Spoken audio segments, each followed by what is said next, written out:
Hello and welcome to Nationwide News on the network service of the NTA. I am Nolene Ebel Ame with the news. We begin the broadcast in Lagos metropolis, where the part of Independence Bridge, Amadu Bello Way, Victoria Island, where palliative works are ongoing, scheduled to be completed on Monday, has been reopened 3 days before target date. Lanre Bile is standing by to shed more light on the situation at the bridge. Hello, Lanre. It's over to you.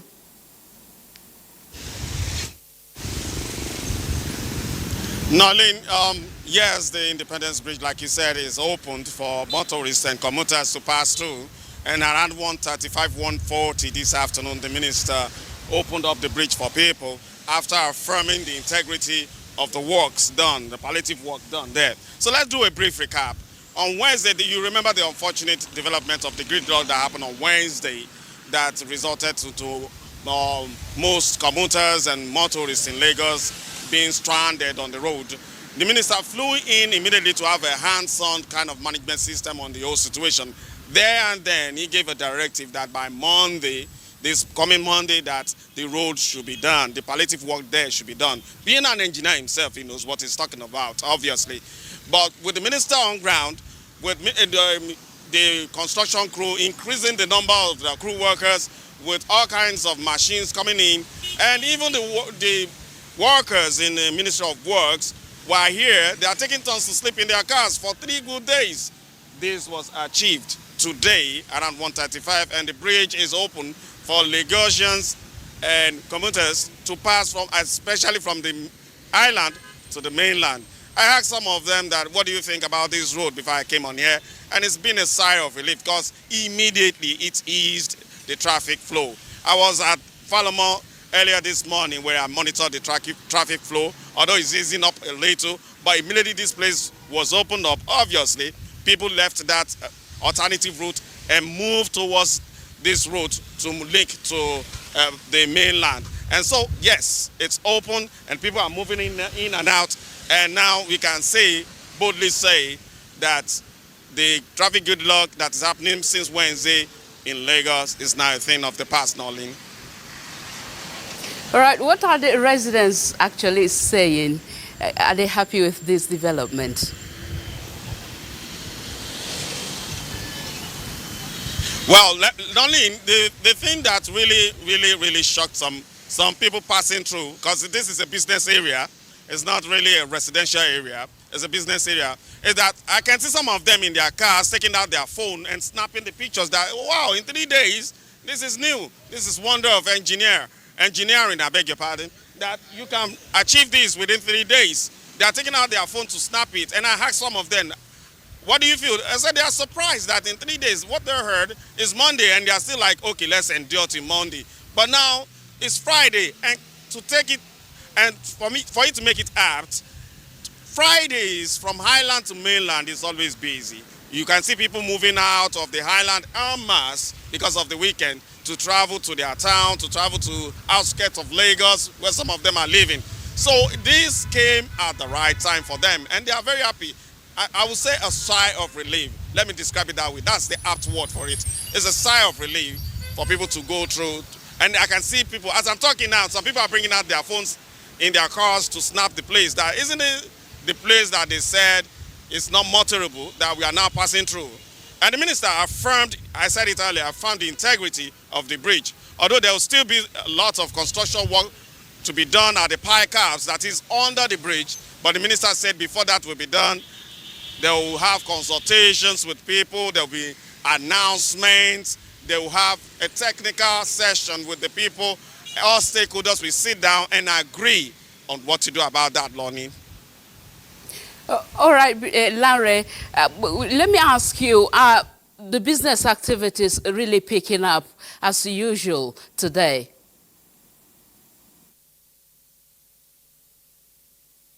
Business in Lagos is, in this part of Lagos, let me say, it's, let me start with those that are hawking on the street.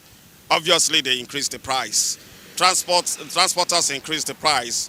I was one of the victims. I was coming down to Island yesterday From the place that I'm coming, CMS to NTA, it should be 300 naira. It became 700 naira. And I asked, 700 is too steep. But they said there's a construction work going on. But now that the bridge is open, I know they have to bring down their price. They have no option about that. And for the hawkers, some are making brisk business. Some have to move out of the place where they are making business, where this place is affecting, to another place. But now I can see, as I'm talking to you, I can see some of them are trying to come back to the place that they are selling, hawking, especially, you know, those people that hawk things, usual things, needed things in the hold up. They are moving out of the way because it's a free flow now.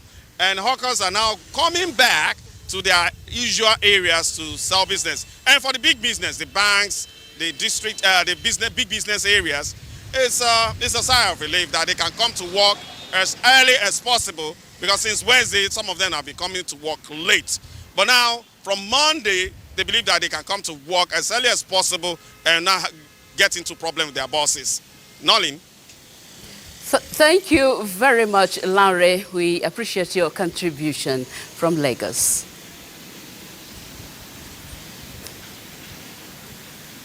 All right, from Lagos, we bring you back to Abuja, where Nigeria's capital city now enjoys digital twin and smart city technology following its large-scale mapping by Office of the Surveyor General of the Federation. Kunle Adeye reports that the Surveyor General, Adeyemi Adebumehi, also announced that other cities and towns in Nigeria will eventually be incorporated into these services. With an obsolete mapping system, it is now inevitable to recalibrate it in the Federal Capital Territory. This is unarguably a Herculean task, but painstakingly executed with the Office of the National Security Advisor, the Nigerian Air Force, and other agencies. The deployment of high-resolution drone has birthed a good satellite imagery for the capital city and will ultimately complement security situation and project its image better internationally. As technology progresses in the world, I don't think we Nigeria, as giant of Africa, we should be left behind. We have had, if you have not seen, there are some countries that we already have autonomous vehicles. One day we want that to work in our cities here in Abuja. And for that to run, we need this type of infrastructure running. What we did was to combine this with street view mapping mosaicing. We were not able to show that. We equally did that. And over 90,000, we were able to cover that too. So it's a massive work. It's a massive work. So we enter collaboration both locally and internationally. But when you talk of digital twin, this is the first time we are deploying it in Africa. This feat has incorporated Nigeria into the Open Geospatial Consortium, an international voluntary consensus standards organization that develops and maintains international standards for geospatial content and location-based services. Kunle Adeye, NTA News. Minister of the Federal Capital Territory, Nyesom Wike, has debunked the rumor making the rounds that he collapsed and was flown to France. The minister dismissed the rumor during an inspection tour of some ongoing projects ahead of inauguration. Onoze Akubu tells us more. The screeching ambience of construction equipment at various project sites visited is all in a bid to deliver on schedule, marking the second anniversary of President Tinubu's administration with another set of projects is on the mind of the FCT Minister Nyesom Wike as he inspected the ongoing critical infrastructure projects earmarked for inauguration. While expressing satisfaction with the quality and level of work, the minister dismissed the rumor making the rounds that he collapsed and was flown to France, describing it as a blackmail by those who want to earn cheap political gain. Very much impressed with the contractors handling these projects. Very much impressed. And you can attest to the fact that this is a quality job being carried out. I've said before that we are going to inaugurate so many of these projects in Mr. President's second year anniversary. There's not a time I collapsed. There's not a time anybody took me over. But you see me every day. The day Mr. President broke Iftar, that is birthday, I was there. The next day, I led Abuja resident to Salahu Beach. Projects inspected include the interchange at Nikon Junction connecting Maitama with Gishiri District, the Judges' Quarters, and other arterial routes, as well as the International Conference Center, where works have reached advanced stages of completion. Onoze Yakubu, NTA News. Elsewhere, the Federal Capital Territory chapter of Nigerian Institute of Public Relations is partnering Nigerian Content Development and Monitoring Board on the need to prioritize local content. This came to the fore at a meeting by the two bodies in Abuja. Hamman Jabani reports. In a rapidly evolving economy, strategic partnerships are key to sustainable growth. Little wonder the Nigerian Institute of Public Relations and the Nigerian Content Development and Monitoring Board are collaborating to create awareness, compliance, and national development. The belief is that the partnership will bridge policy and perception, ensuring Nigerians understand and benefit from local content opportunities. There is a synergy of our mandate in the sense that local content in Nigeria grew with a lot of help of communication. We were able to, in the last 15 years, disseminate the message of Nigerian content through communication, through engagement. And we think that NIPR can support us to deepen this message of local content being important in the economy of the country. Highlighting some of the programs carried out by the Nigerian Institute of Public Relations, Chairman FCT Chapter Stanley Ogadigo says NIPR, as the nation's apex PR body, is committed to ethical communication and stakeholders engagement. He said partnering with NCDMB will amplify the Nigerian content narrative responsibly, among many other benefits. We also have what we call Corporate Solutions Committee. The idea is to give institutional support. So whatever you need in terms of strategic communication, in terms of reputation building and management, we are here for you. So I think there's a whole lot the FCT chapter can offer you. The partnership will be in the area of public awareness, reputation management, building capacity, and also unite expertise and vision to move Nigeria closer towards economic self-reliance. Hamman Jabani, NTA News. Wife of Nasarawa State Governor Salifat Abdullahi Sule has emphasized the determination of the present administration to improve the lives of the people through its empowerment programs in the state. She gave the assurance when she hosted wives of the 13 local government council chairmen led by their chairperson, Halima Safianu, at the government house. Abigail Bashi reports. With various empowerment programs under the federal and state governments, such as training on technical and vocational skills, training of women and youths in farming, as well as cash support to the elderly, wife of Nasarawa State Governor explained that more are in the offing. Salifat Sule charged the wives of the local government chairmen to always involve their people to benefit from initiatives under the present administration. The governor's wife hints them on preparations to kickstart a campaign against measles and rubella virus across the states. Leader of the delegation and wife of the Algon chairman, Halima Safianu, appreciates the governor's wife for her motherly disposition and carrying them along in her activities.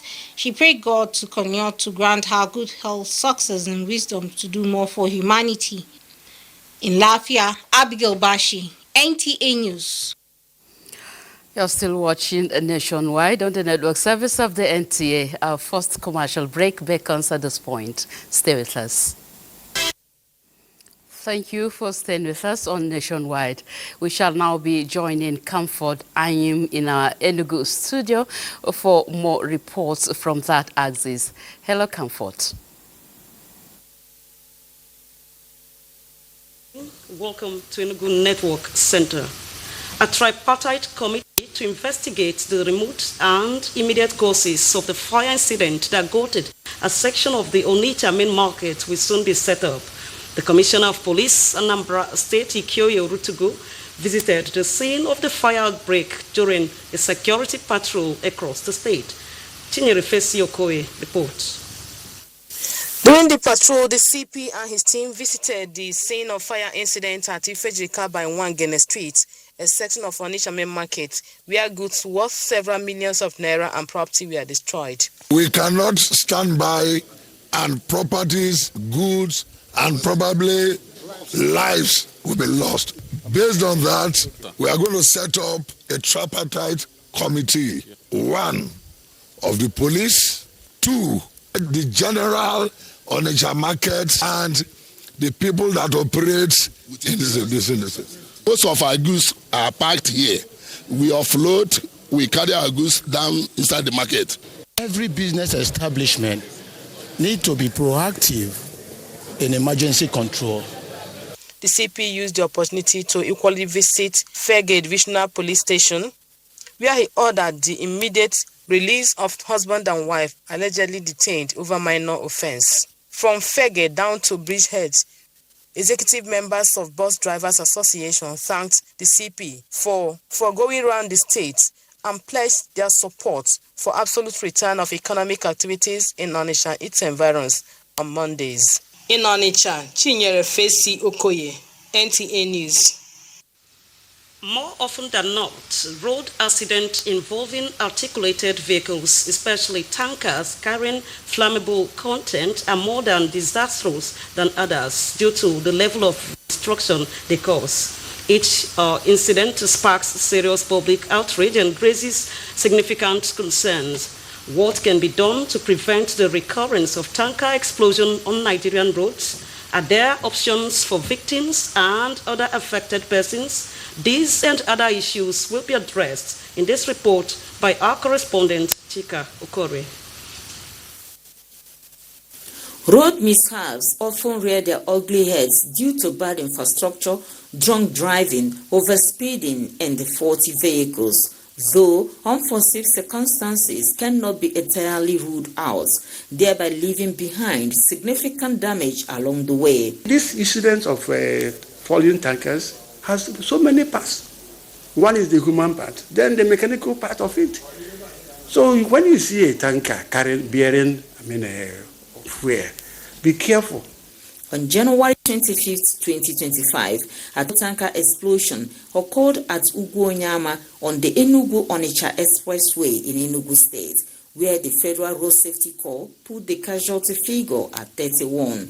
Out of the number, 11 members of a family were among the victims. The road safety on their side, they should regulate their loads. Most times they load more than necessary, which they cannot control themselves, and overspeeding. Amid all this, there is a consensus that dying in a tanker explosion is the worst because it can be prevented by simply adhering to basic safety rules. It also leaves even survivor with unbearable pain and irreparable scar.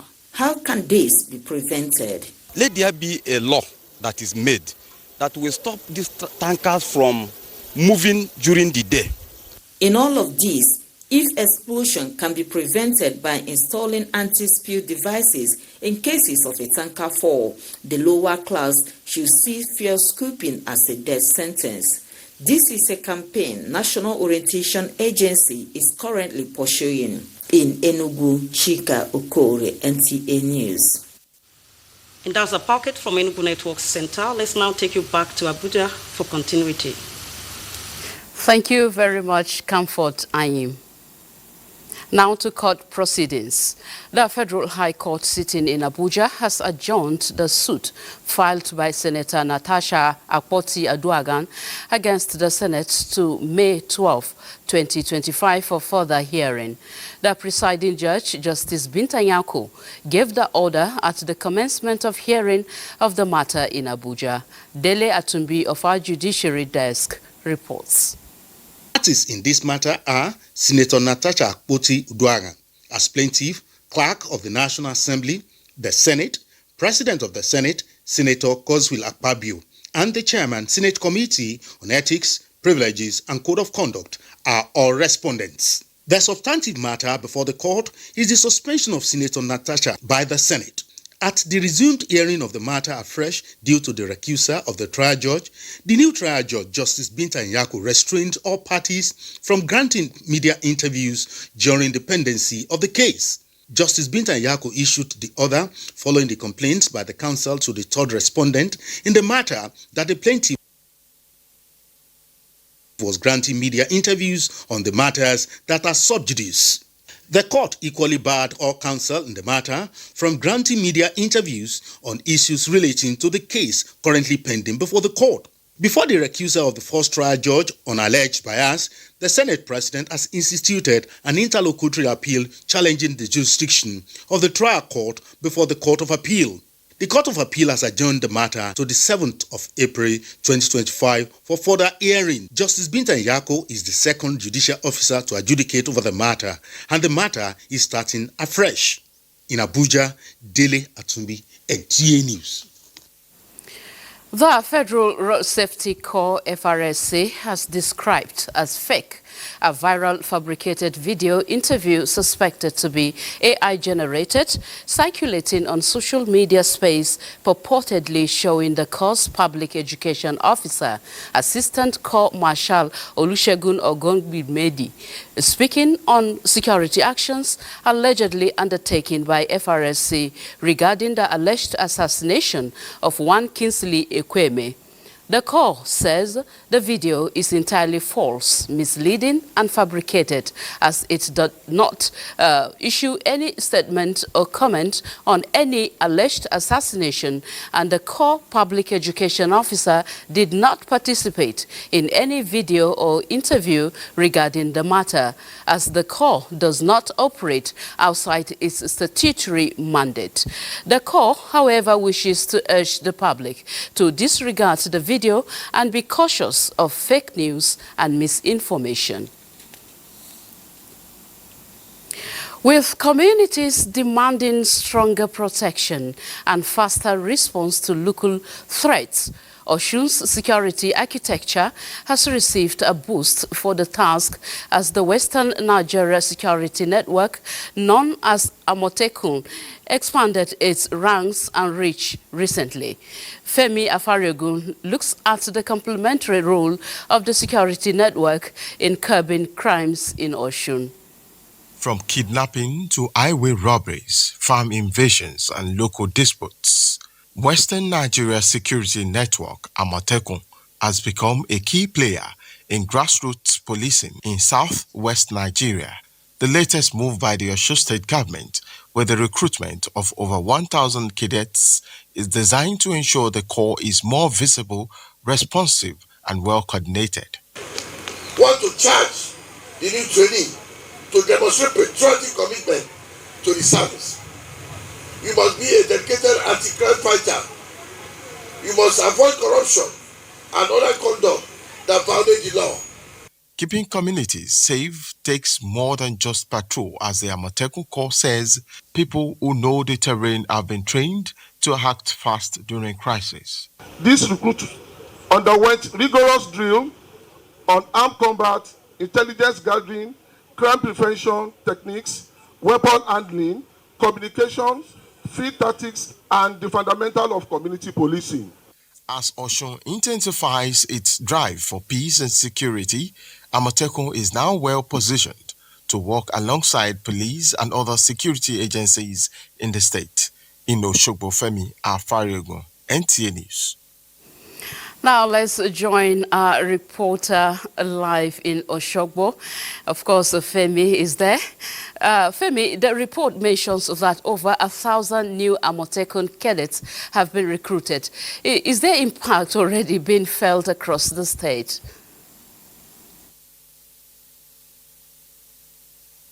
Nolin. The presence of the newly trained officer is already noticeable in the city, especially areas that previously struggled with security personnel. Since their deployment, there have been increased patrol even in Osogbo, the Osun State capital. Their impact is beginning to take shape. And I have here with me the board chairman of Amotekun Corps in Osun State, retired DIG of Police, Awale Abbas, to talk more on. Good afternoon, sir. Good afternoon. How well are these people trained and where are they deployed to? If you could remember vividly, when we started this training, we made it clear that we have a standard and that standard must be met. And that's exactly what we did.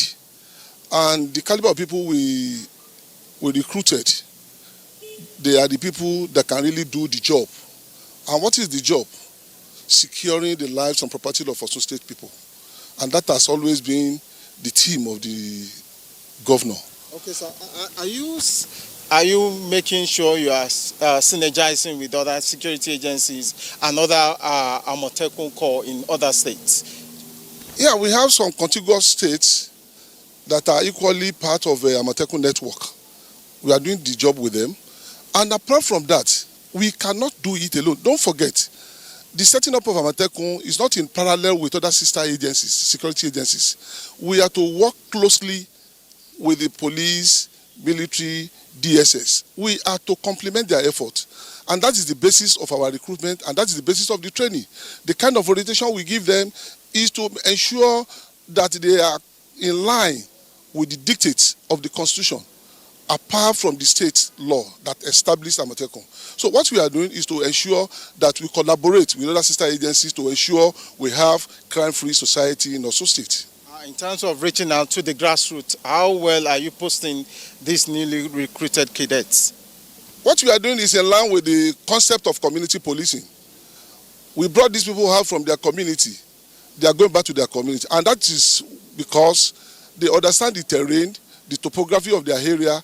They will be able to complement the effort of the police and other agencies, other security agencies who are from different areas. With their local knowledge of their area, they will be able to assist. And I can assure you that in no long distance, we will see a new security architecture in Osun State. Thank you very much, sir. Thank you very much, sir. For now, the signs are promising, and Amotekun appears to be settling into its expanded role in Osun Security Network. Back to you, Lolin, in Abuja. Very well, Femi. Thank you very much for your contribution from that end. And talking food security now, Bayelsa State government is to continually support trainees of its soilless farming scheme in order to boost food production and food security in the state and the country. Governor Doediri stated this when he received 180 soilless farming trainees at the Executive Council chambers in Government House, Yenagua. Temipre Ohaya reports. These are the 180 farmers trained in Ogun State by the Bayelsa State government in collaboration with MasterCard. The farmers noted that as pioneers of soilless farming in the state, they will do their best to transfer the techniques acquired into practice to enhance food security. An acre of land can take up to let's say 20 screen houses, and it will be a zero hunger in Bayelsa State. We are ready to do a soilless farm on a Bayelsa land. Just try us with 1 acre first and give us 6 months.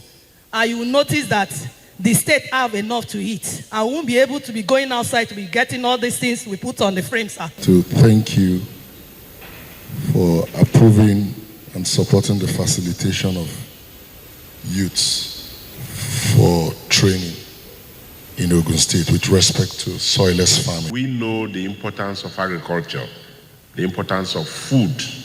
We are tired of having everything we eat from outside Bayelsa. We want to produce food to feed Bayelsa people and even beyond. And you are our next generation of technical farmers in Bayelsa State. In Yenagua, Timinupri, or here, NTA News. On politics, the national leadership of the People's Democratic Party has rejected the ruling of the Edo State Governorship Election Petition Tribunal, describing it as a miscarriage of justice. The party expresses concerns over the tribunal's decision to dismiss its petition, despite what it described as overwhelming evidence of electoral malpractice in the 21st September 2024 governorship election. In a statement issued on Thursday by its National Publicity Secretary, Debo Ologun Agba, the PDP insists that its candidate, Dr. Asue Ihodalo, won the election with the highest number of valid votes but was denied victory through manipulations. The tribunal on 2nd April 2025 dismissed Ihodalo's petition seeking to nullify the 21st September 2024 governorship election over alleged irregularities. The PDP reaffirms its confidence in the judiciary, announcing that it will challenge the tribunal's decision at the Court of Appeal, where it expects a more conscientious judicial review of the matter. It further urges its supporters in Edo State to remain resolute and not lose faith in the judiciary and democracy. At this point, let's join Wadem Abubakar in our Maiduguri studio for more news from that end on Nationwide. The floor is yours for now, Wadem. Good morning and welcome to Maiduguri. Reviewing operational effectiveness in line with the Nigerian Army's mandate of ensuring standardization in line of duty is a commitment that cannot be compromised. Nigeria's Chief of Army Staff, Lieutenant General Olufemi Oluyede, represented by the Theater Commander, Joint Task Force Northeast Operation Hadinkai, Major General Wadi Shuaibu, stated this while declaring open a seminar on reviewing operational effectiveness. Tina Turu reports. Organized by the Army Headquarters Department of Army Transformation and Innovation, the seminar is not just focused on reviewing operational effectiveness so far within the theater, but to enhance troops' knowledge on how to extract, collate and analyze lessons in order to avoid mistakes of the past. Different papers on lessons learned, process and feedback mechanism, as well as raising the awareness required to deal with drugs and substance abuse in line with the pillars of Chief of Army Staff Command philosophy, are expected to feature prominently during the seminar. The major takeaway for all the participants is that military operations are often subjected to intense preparations, planning, and execution. So once you do that, still you still have to go back to the table to still review that whether that operations meet out the set objectives you set out to achieve. With 250 attendees, the Army Headquarters Department of Army Transformation and Innovation has expressed readiness to continue to guide responses of troops towards identifying and improving on lessons gained from operational and administrative schedules. The theme of the seminar is Enhancing Operational Effectiveness through Nigerian Army Lessons Learned, Process and Feedback Mechanism. In Maiduguri, Tina Turu, NTA News. And the Nigerian Air Force says it will continue to strengthen its modus operandi towards dealing with contemporary security threats within Borno and other parts of northern Nigeria.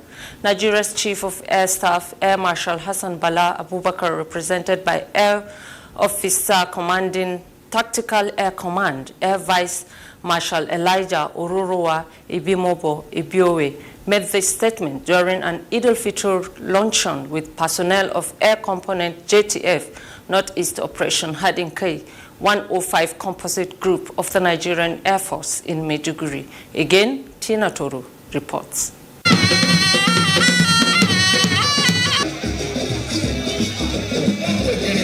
The Nigerian Air Force strongly believes that gathering frontline troops during religious festivities like Eid al-Fitr to share a meal fosters commitment and boosts morale in the fight against security challenges. Though a stark contrast to the usual sounds of gunfire and bombardments, the event carried a strong message, reinforcing the troops' duty to eliminate pockets of terrorism and other criminal activities. As partners in progress, Borno State government used the occasion to reaffirm its unwavering support for the Nigerian Air Force, recognizing the sacrifices and dedication of soldiers over the years in restoring normalcy to conflict-affected communities in northern Nigeria. The strategic presence and operational dominance of the Nigerian Air Force within the region have proved to be a game changer. Your air superiority has restored a sense of security to our rural areas, enabling farmers, traders, and other economic agents to return to their livelihood. We are sending a strong message, determined not only to decimate the insurgents where they are, but to break their capability to inflict harm, ultimately ensuring long-term peace and stability in the region. The Nigerian Air Force remains committed to sustaining such events which symbolize unity in diversity and contributes to peace, cohesion, and to the overall prosperity of the nation. In Maiduguri, Tina Toro, NTA News.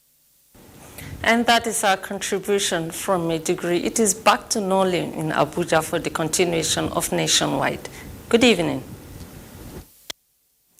Welcome back from Maiduguri on Nationwide, and we shall now be linking it up with the Port Harcourt Network Center, where Dibabari has more reports to present to us. Hello, Dibabari, over to you.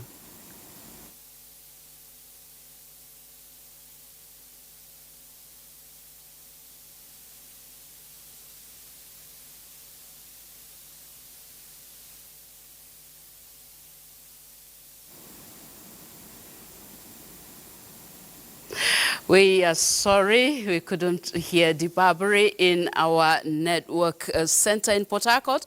And now let's move on from Abuja. Personnel of the armed forces have been charged to prioritize personal health to enhance optimal performance in the discharge of their constitutional responsibilities.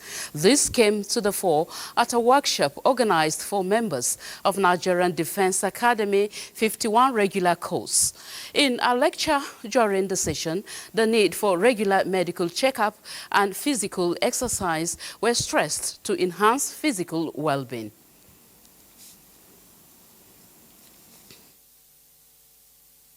If you see what is happening now in the world, you just hear that somebody just slumped and died. What's the problem? You see the person very healthy, looking okay. But with the type of tips like this, it will help us to know things to do and things not to do, so that we live a healthy life. So what I'm expecting is for them to set, actionable goals, for them to be able to take this lesson back and be able to take care of their health better. What they put in, what they eat, doing good exercises, having a good mental group to be able to support them. I want them to be able to know that what they do affects how their health will come up. Relating to post-retirement life and welfare of military veterans were highlighted. Guests on Good Morning Nigeria wants government to come up with inclusive policies and environments in schools, workplaces, and public spaces to adopt neurodiversity. The affirming practices they believe will empower autistic persons, make life easier, and enable them thrive and contribute meaningfully. Lydia Sampson reports. With deliberate, thoughtful strategies and inclusive practices, life can be made easier for autistic persons, fostering both independence and overall well-being. That may explain why parental age is a risk factor. It's also incriminated that drugs taken during pregnancy, particularly sodium valproate, is one of the drugs used for seizures or epilepsy. Beyond awareness, I think Nigeria has taking active steps to raise awareness, but then the stigma still exists. So people know about autism, or they have an idea of what it's like, but then they don't want to associate themselves with the community. They don't want to associate themselves with the individuals. They noted that consistency is key, while structured routines help autistic individuals feel secure and reduce anxiety.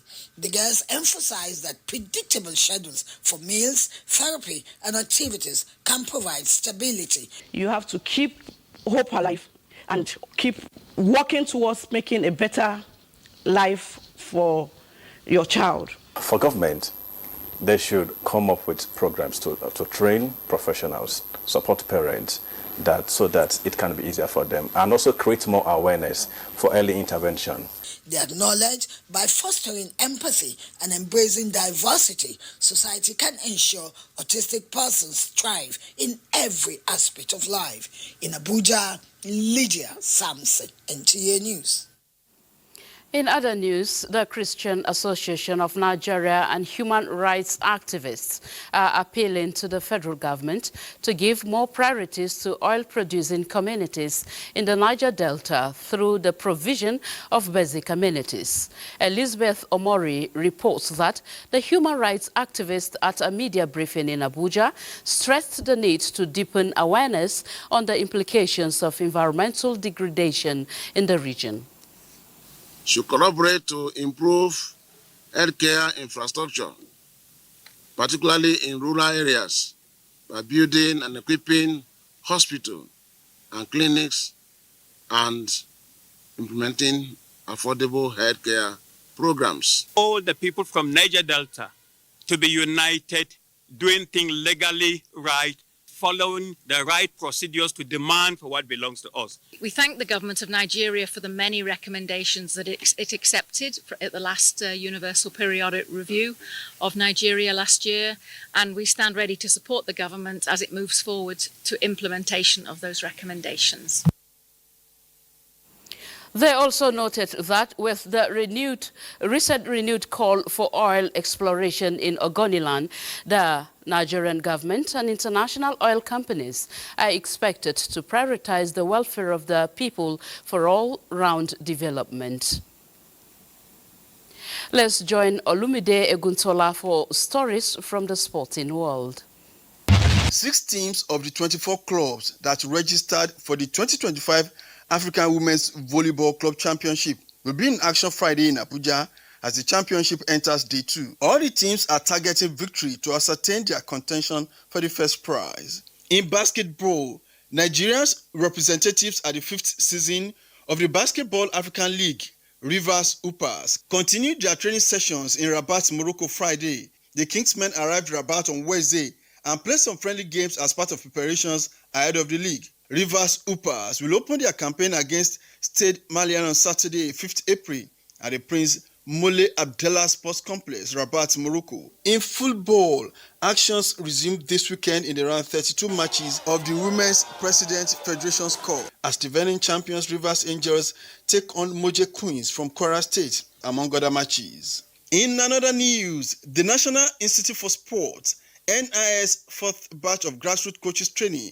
has been concluded with notable sports personalities being certified. Sports icons shared knowledge and experiences with the participants to make them better coaches. NIS Director General Professor Olawale Morunkola said to raise the standard of football in Nigeria, the country must first invest in the training and development of coaches to guide aspiring footballers as grassroots football serves as a foundation for sports development. Lead with your athletes and creating them and around what you do, an environment whereby they can depend on you, not only as their coach, but as their counselor and confidant. The DG was later given an award by the certified coaches for turning the fortunes of NIS around in all ramifications and making the institution relevant to the aspirations of Mr. President for better sports development in the country. With Sports Update, Olumide Eguntola, NTA News. The sports update there concludes Nationwide today. Thank you for being part of it. I am Nolene Ebel Ame. Do enjoy the rest of your evening.